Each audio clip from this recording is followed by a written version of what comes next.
శ్రీ పరమాత్మనే నమః. శ్రీ గురుభ్యో నమః. గురువాయుపురాధీశం విష్ణుం నారాయణం హరిం వాసుదేవం జగన్నాథం కృష్ణం వందే జగద్గురుం. నారాయణ భట్టతిరి కృతం శ్రీమన్నారాయణీయము 2వ దశకము 6వ శ్లోకము.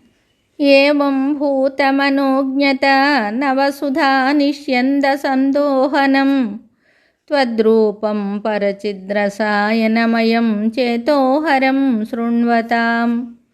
సద్యః ప్రేరయతే మతిం మదయతే రోమాంచయత్యంగకం వ్యాసించత్యపి శీతబాష్పవిసరైరానందమూర్ఛోద్భవైః. ఈ శ్లోకమునకు భావము: ప్రభు, నీ రూపలావణ్య వైభవము పరమానందదాయకమైన అమృతమును వర్షింపజేయును. అది పరమచిదానంద రసమునకు నిలయము. వినువారి చిత్తములను హరించివేయును. బుద్ధికి స్ఫూర్తిదాయకమై వెంటనే మత్తిల్లజేయును. శరీరములకు గగుర్పాటు కూర్చును. ఆనంద పారవస్యములచే కలిగిన శీతల బాష్పధారలచే వారి శరీరములను తడిపివేయును.